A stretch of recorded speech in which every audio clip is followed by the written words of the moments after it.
real quick. I think I was actually wearing this last time I was in the car at the airport leaving to go somewhere. Anyways, just got to the airport. It is like 5:45 a.m. We're officially headed to Thailand. Matt is already in the security line probably right now, and I am in the employee lot, which is like 2 seconds from the security line, so I'm gonna go through that in a second. We are going through San Francisco to Singapore to Koh Samui. It's gonna be a long, like 20, 30, however many hours of traveling, but I'm excited. I am just hoping and praying we get on this first flight to San Francisco, because it is a full flight and it's cutting it close. And then the second flight to Singapore is getting close, but you know, hoping for the best. I got through security immediately and then headed to our gate. This is the sound of my wind pants that are super obnoxious but so comfy. We did get on the flight to San Francisco. It was delayed, but we still made it in time to catch the Singapore flight. Unfortunately, the Singapore flight was weight restricted, so we did not get on.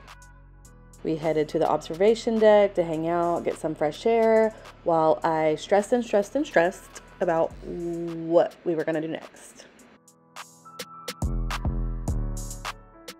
We got some food at the food court. Matt got this really good chicken sandwich that I kind of wish I would have got instead. I went to Bacon and got these loaded pork belly fries. They were good, but they weren't really giving pork belly. They were kind of like shredded pork that needed some sauce. We roamed around a little bit. We had plenty of time to waste because we had no idea what we were doing next. We went into the bookstore and I found this awesome miniature Monopoly. I absolutely love Monopoly, and this definitely kept us entertained on the many hours of us sitting around, and it also helped me stay distracted because I was anxious.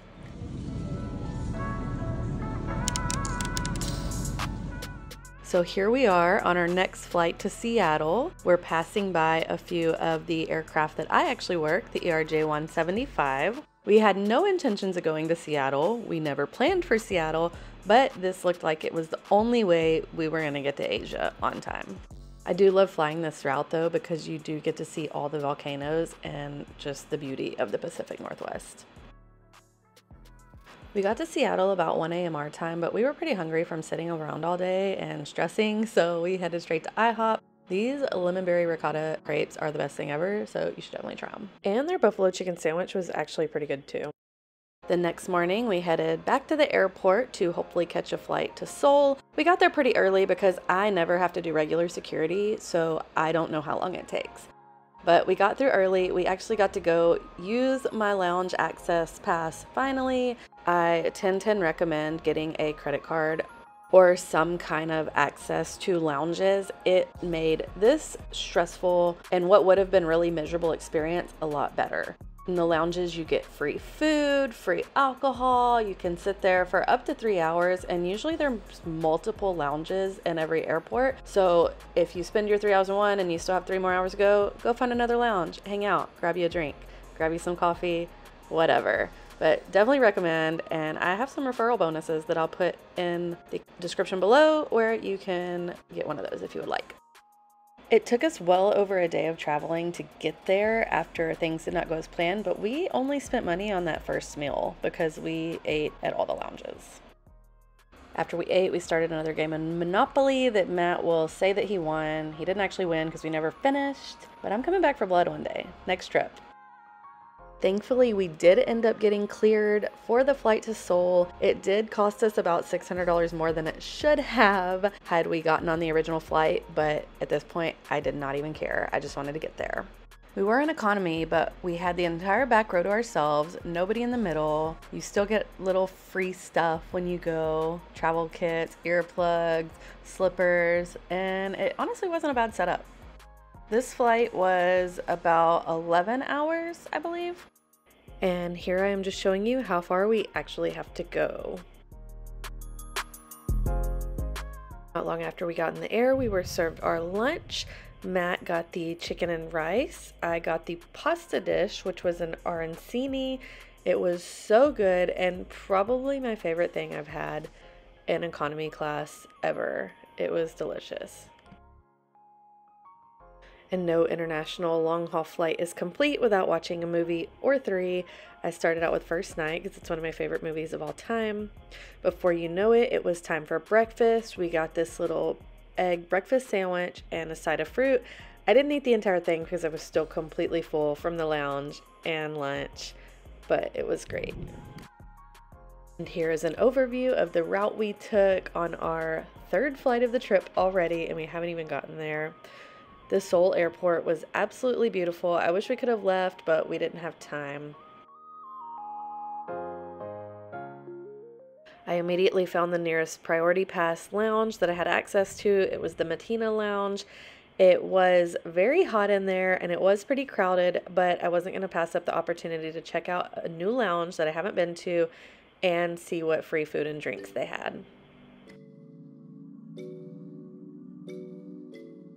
Had things I was familiar and not so familiar with, like this pumpkin salad, which is kind of like a potato salad, but pumpkin.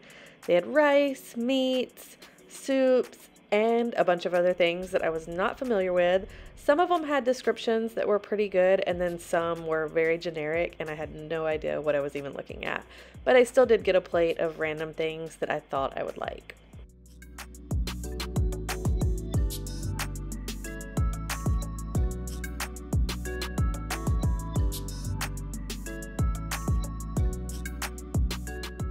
This was my plate of random things that I decided to try. I got the pumpkin salad, some meat, some fried items, some wings, rice. Still not sure what this is. Maybe rice that's been fried. This was a fruit that Matt tried. Don't know what kind of fruit it is. And these were all the gorgeous little desserts that they had. They were so cute. I tried a few, but I was stuffed, but they were awesome.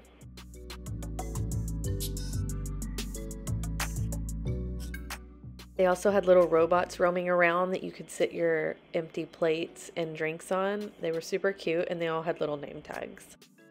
I stopped in a gift shop and found this gorgeous compact mirror. I've been needing a new one, so I picked that up.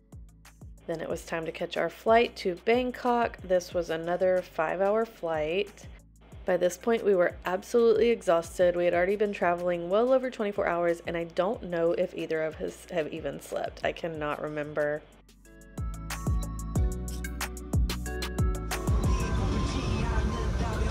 Way more exciting than ours. This was such a cute safety demo. So by this point we had already eaten so much food that I really only got it to check it out and see what it looked like and sample it because I could not finish this even if I tried. But it was cod and it was really good and I wish I could have eaten more. We landed into Bangkok around 5 a.m. We ended up clearing customs so we could go outside and get some fresh air, but it was so smoggy that it was literally stinging my eyes. So we only spent about 10 minutes out there before we went back inside. I headed to the 7-Eleven because Thailand 7-Elevens are the best. Got some snacks, some water, and we just waited until we could get back through security.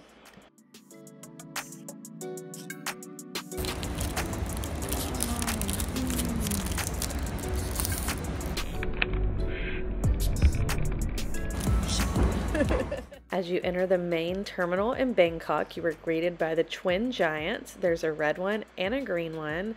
These can be seen in many temples all around Thailand, as they are guardians who are said to chase away evil spirits. And at this point, I could finally relax because we were on our 5th and final flight. We would land just a little over 24 hours before I had to tee off for the Samui Swine.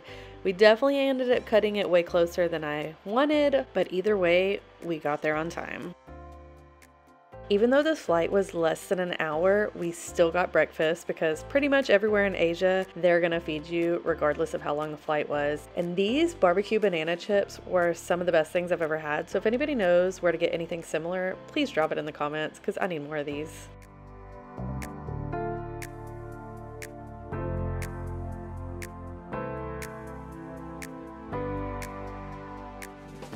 After deplaning, we were shuttled to the baggage claim area. From there, we headed over to get a shuttle to our hotel. It was about an hour wait, but it was only about $7, so it was definitely worth the wait. And by this point, Matthew was having disc golf withdrawals, so here he is putting at some trees, and make sure to stay tuned for the next part of our Thailand adventures.